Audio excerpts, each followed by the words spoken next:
บายดีทุกคนมื้อนี้มาพบกับซองลิสแนลมื้อนี้เฮามาเลาะอยู่ที่ศูนย์การค้า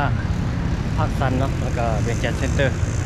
เดี๋ยวมาเลาะเบิ่งบรรยากาศในยามค่ายแรงเนาะหลังจากที่บ่ได้มาหลายเติมมือ มื้อนี้เลิกเวียกไว้ 4-5 โมงก็เลยมาเลาะเนาะ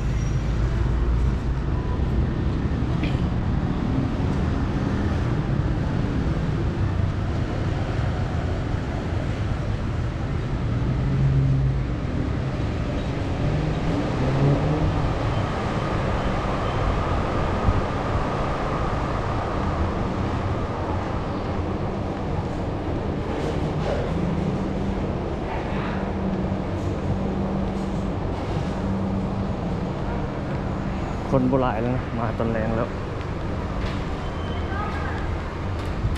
บรรยากาศงามเลย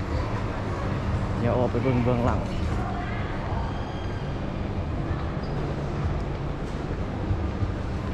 เขาคิดว่ามีงานเนาะงานเขาเจ้าเลี้ยวเรามา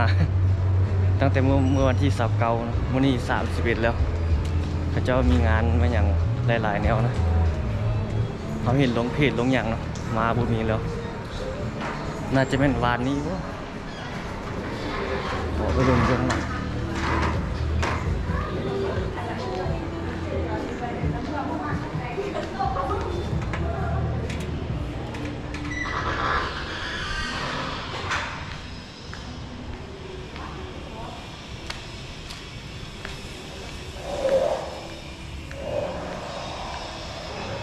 บ่ได้มีงานอย่างนี้ซะ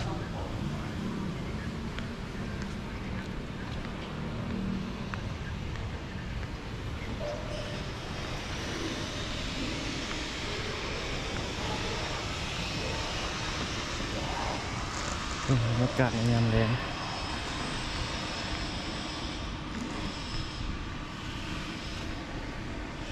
ด้นๆเพิ่นจะจัดงานจัดอย่างอยู่บริเวณนี้เนาะเพิ่นมาสนี่เพื่อเงียบหากระจัดแล้วนะกระจอมเมียนหมดแล้ว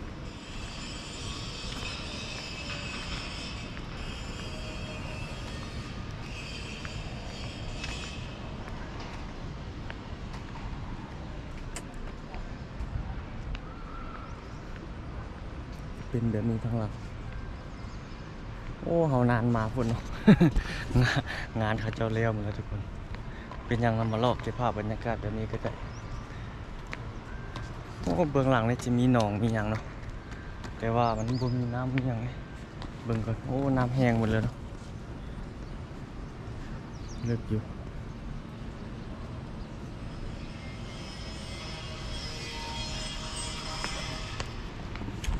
บ่ได้เบิ่ง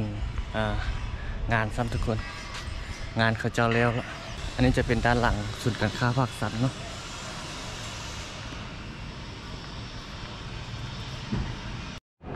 เดี๋ยวออกไปอันเบื้องศูนย์การค้าเวียงจันทน์เซ็นเตอร์บัดนี้มาพวกนี้บ่มีแล้วงานเพิ่นปิดก่อนแล้ว เอาไว้โอกาสหน้าเขาคิดว่ายังเขาเจ้ายังเปิดอยู่เด้มาเขาเจ้าปิดแล้วเดี๋ยวไปรอเบื้องนั้นบัดบนนั้นทางหน้าก็จะมีขายอาหารขายอย่างอยู่เนาะคนมาเล่นมาเที่ยวหลายดิบรรยากาศในยามแรงกันนะ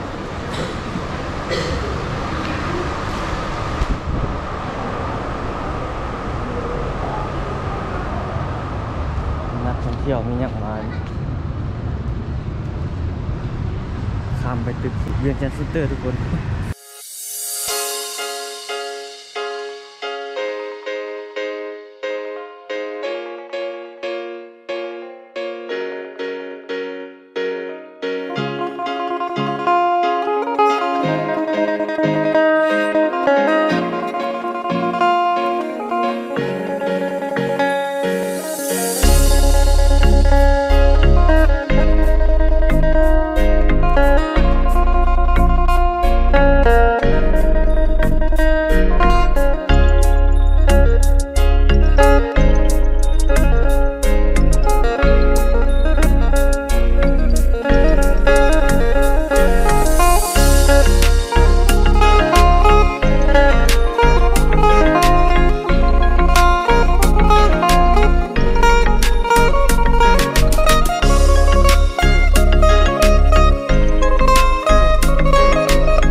กี้หลังจากที่เราไป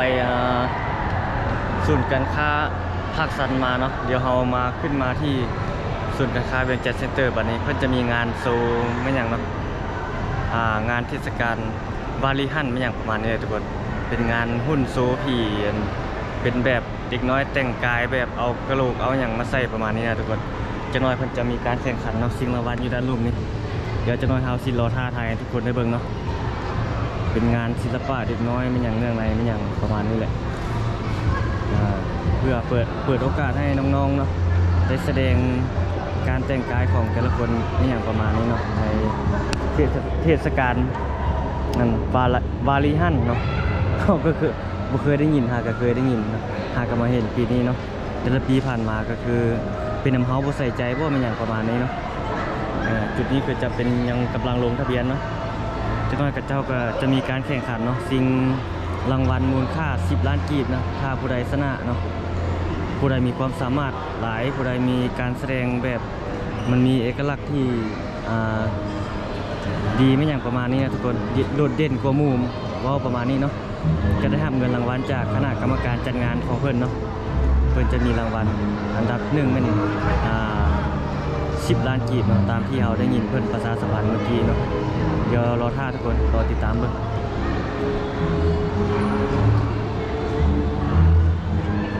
โอ้นี่มีห้องหนังได้นี่เนี่ยวาคันดาเป็นหนัง10 พฤศจิกายน 2022บุมีคนมาหลายของหนังจะเงียบๆเดี๋ยวเข้าไปเบิ่งมีคนเขาเจ้ามาลงทะเบียนนี่อย่างไรมีคนมาอยู่เนาะ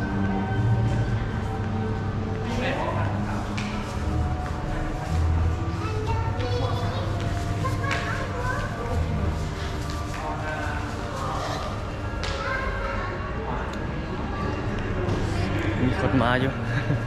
เดี๋ยวไปรอท่าเบิ่งเด็กน้อยแสดงอยู่ด้านลุ่มสิมี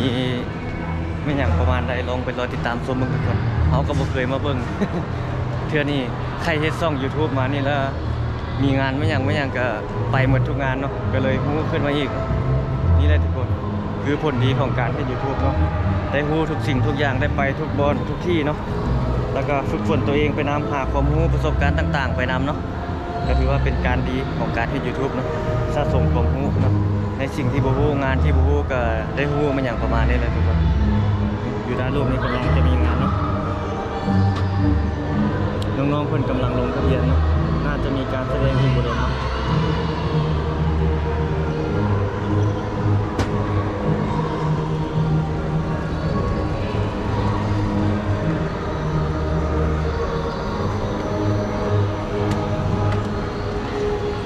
เจ้าเฮ็ดหุ่นโซตัวนี้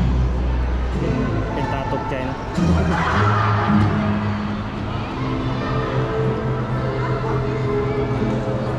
แบบนี้เลยหุ่นโซถ้าบริบูรณ์นี่ตกใจเลยเนาะว่านี่มันคืองานอย่างน้องๆเขากำลังมาลงทะเบียนมาหลายเลยจะลงไปเบิ่งด้านลุก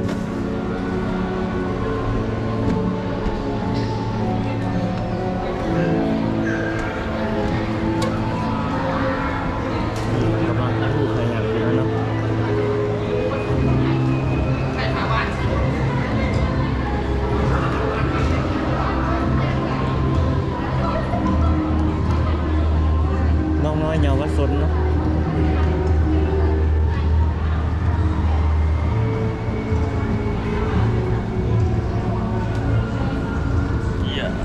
เดี๋ยวมาเบิ่งจะน้อยน้องๆเพื่อนก็จะแสดงแล้วเนาะเดี๋ยวมาเบิ่งบรรยากาศ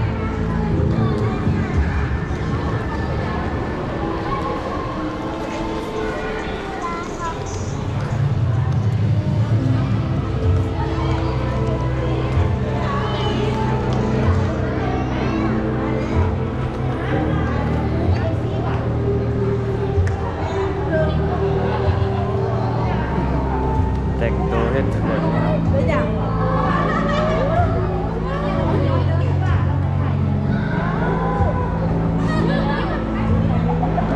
ตายาเนาะเราแต่งตัว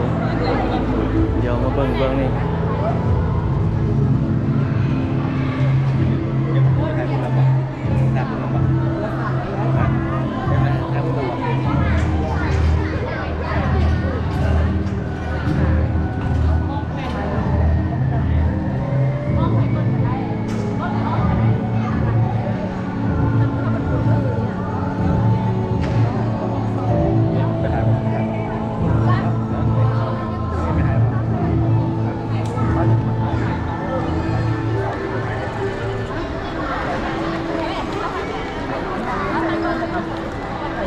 ซ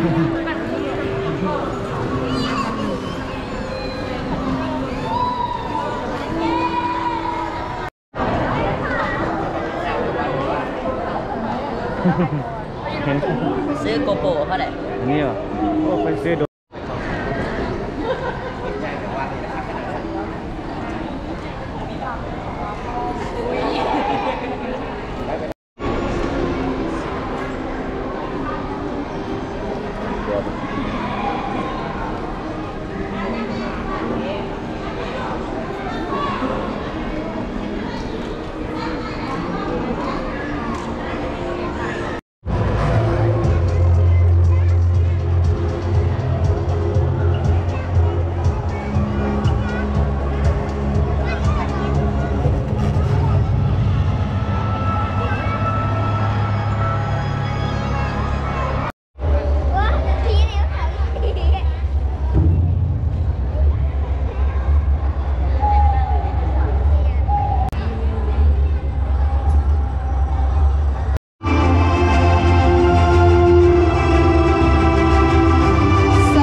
อย่างเป็นทางการข้าพเจ้าก้าวเฮ็ดสิงสรางหรือว่า MCD พร้อมด้วยข้าพเจ้า MC ปุ๋ยเนาะวันนี้พวกเขารู้สึกตื่นเต้นและดีใจที่สุดที่ได้รับหน้าที่เป็นพิธีกรในงานครั้งนี้เจ้าถือว่าตอนนี้บรรยากาศรู้สึกว่าตื่นเต้นและก็รู้สึกว่ามีความแบบว่าหลอนว่าหัวใจเพราะว่าผีแต่ละคนนี่บอกได้เลยว่าเด็ดอีหลีมันนี่เนาะเด็ดอีหลีเลยแล้วกับงานของพวกเขาฮาโลวีนหรือว่าการแต่งกายผีสำหรับปี 2022 นี่กับ Happy Halloween Cosplay Contest เนาะที่ศูนย์การค้าเวียงจันทร์เซ็นเตอร์ในมื้อนี้เป็นวันที่ 31 ตุลา 2022 นั่นเองเนาะและสำหรับตอนนี้ถือว่าบรรยากาศเนาะสำหรับผู้เข้าร่วมการแข่งขันนี้มีหลากหลายภาคส่วนเลยแต่ว่าก่อนที่จะก้าวเข้าสู่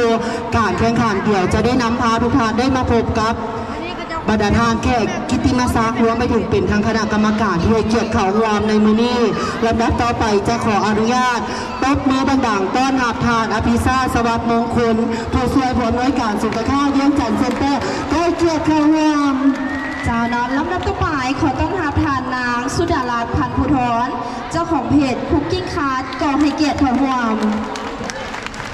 และขอแสดงความปรบมือต้อนรับทานอุลาพาอุดมผู้อำนวยการฟังลาวเดนสตูดิโอก็ให้เกียรติเข้าร่วมนอนและขอแสดงต้อนรับทานสาครมณีวัน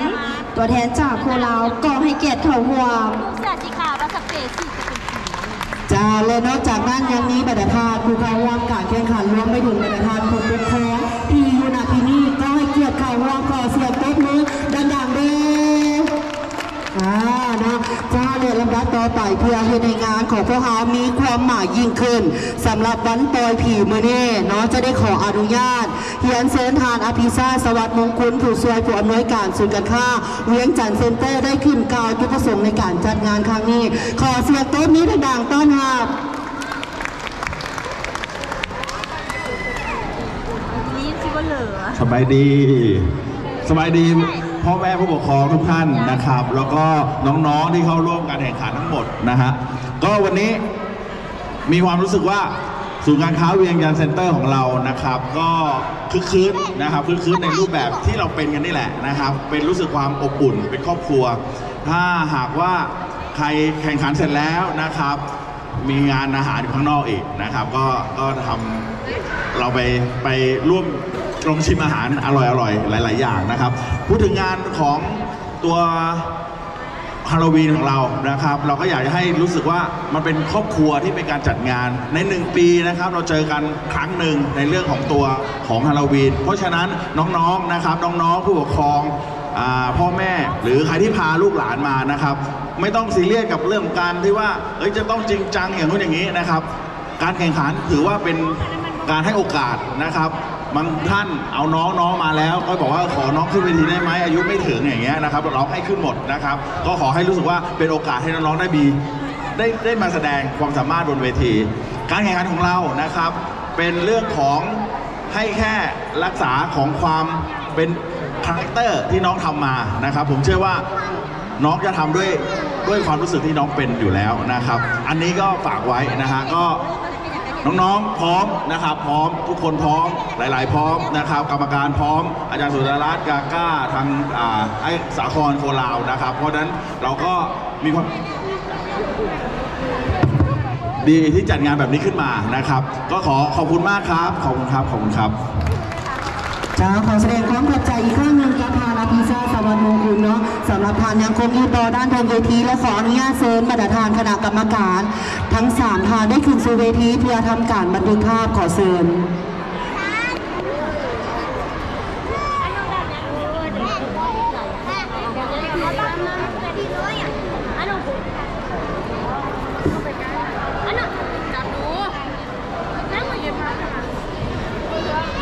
จ้าเนาะถือว่าตอนนี้ทางคณะกรรมการก็ได้อันขึ้นถ่ายรูปก่อนจ้าน้องก่อนที่จะเริ่มการแข่งขันเนาะและต่อไปเนาะขอเชิญน้องๆรุ่น8-14 ปีและรุ่น15 ปีเนาะขึ้นเพื่อเวทีเพื่อถ่ายภาพเป็นทีละนึกเนาะขอเรียนเชิญแล้วกันเนาะสำหรับไผ่ที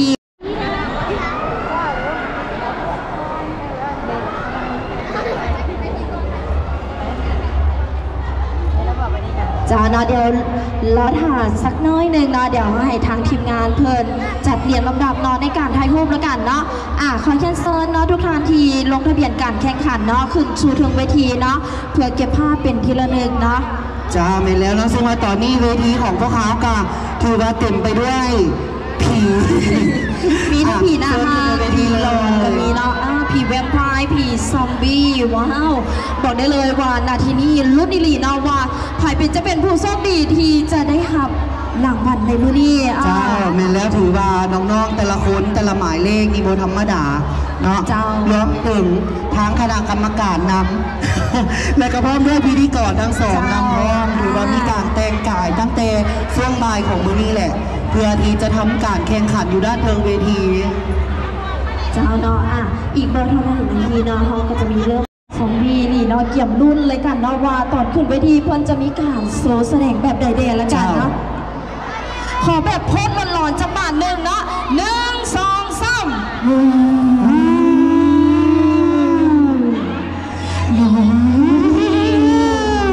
3จะกินเลยกองเสียย่านบอกองเสียย่านบโบยานไปโหลดเลยเมื่อแรงนี้ไปเข้าฝันคักใครโบยานนี่นะขอให้ผู้เข้าแข่งขันยกโป้ได้บาทหนึ่งยกโป้แดงกดไลค์แดงเย้ในบาทหนึ่งเย้ในบาทหนึ่งเย้ผียกไม้โบยานความตายแม่เย้ขอบใจเด้อเนาะขอบใจทางคณะกรรมการทางซีทานที่อยู่ทางด้านเดินเวทีเนาะขอบใจอีกครั้งหนึ่งแล้วขอบใจน้องสแตนบายทั้งข้างเวทีคือเก่าเลยเด้อเจ้าเนาะถือว่าเป็นการถ่ายภาพกับผู้เข้าร่วมการแข่งขันและทางกรรมการซึ่งว่ามื้อนี้เนาะก็ปี2000ตัวน้องสุภาวิดาไซยวงศ์หรือว่าเอเรียน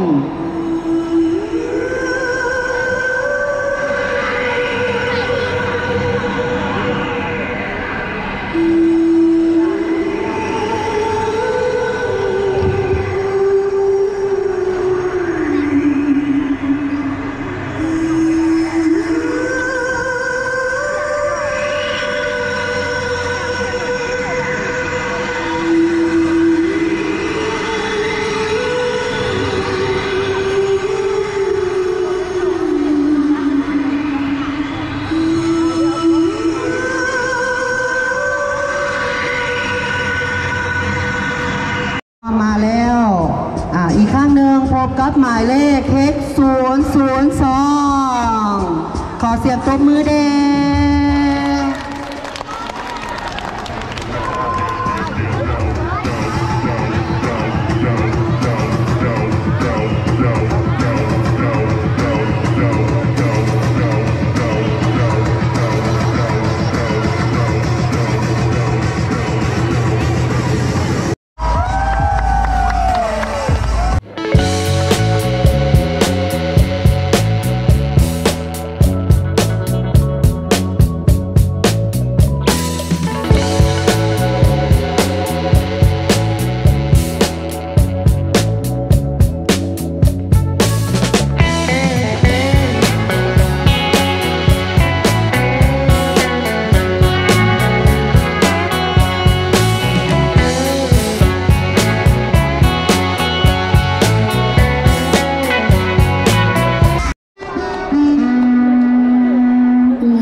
เนาะไผมีความดอกความดันเนาะรู้ว่าเป็นหัวใจเนาะอยากให้หมอรักษาเนาะบอกได้เลย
那个